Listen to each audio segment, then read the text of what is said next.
Hamilton, where Minister of Public Safety Marco Mendicino is making a statement about preventing gun and gang violence. Let's listen. Very closely with Fred Dryden, who many of you will know locally here is a really inspiring community leader. And as I start to map out the substance of the announcement this morning, you'll see why it's so important that we're bringing representatives from all levels of government and community leaders right down to the grassroots together to tackle what is a very important issue.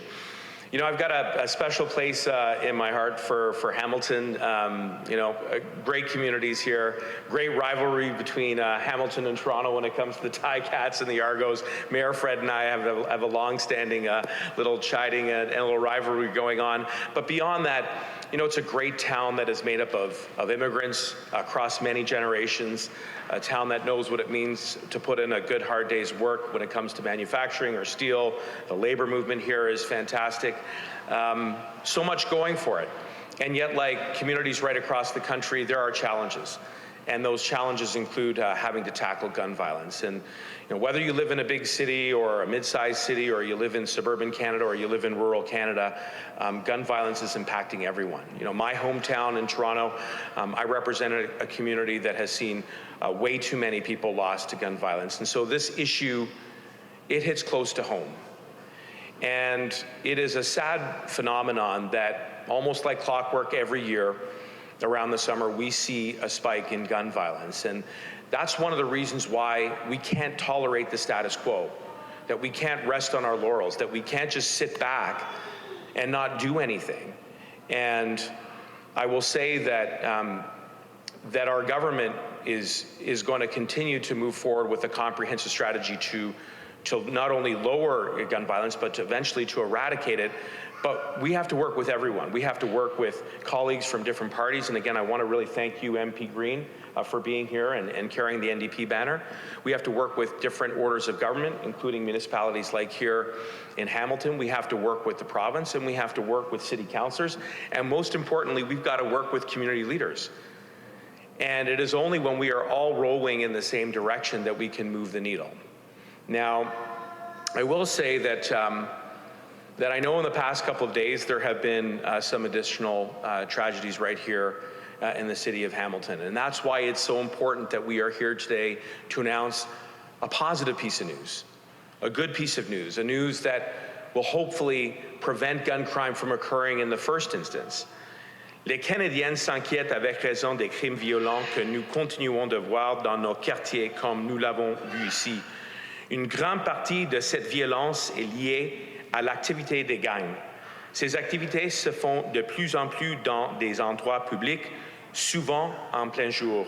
C'est inacceptable et ça nous met tous en danger.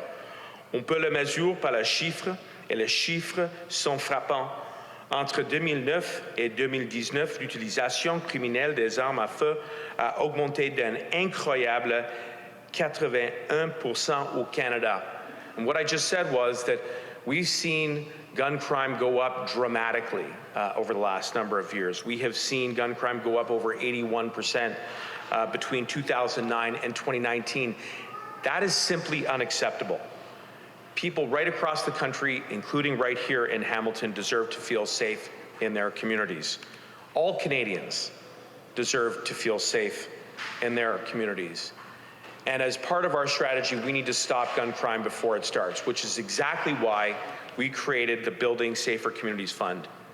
Now, what this fund will do is it will provide funding directly to municipalities, including here in Hamilton, and Indigenous communities and other communities which are at risk, to partner with local community organizations.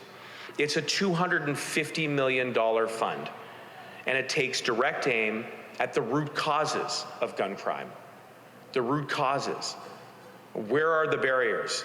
Getting access to supports, whether it's in healthcare or mental health care, getting access to programs and services that will help to empower communities to reduce those barriers so that people who are at risk, and especially young people who are at risk, make the right choices. And You know, in the discussion that we had just before we came up to the podium this morning, I had the incredible privilege and honor of getting to know a little bit more about the work that Liberty for Youth does.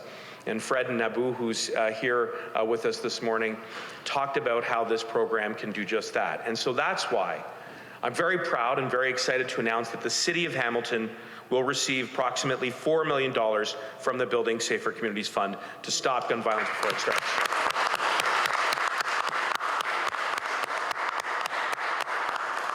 Now, my department is working closely with you, Mayor, and your city, who will distribute the money to local organizations that help to address and reduce gun and gang violence and to set people up for success for their life.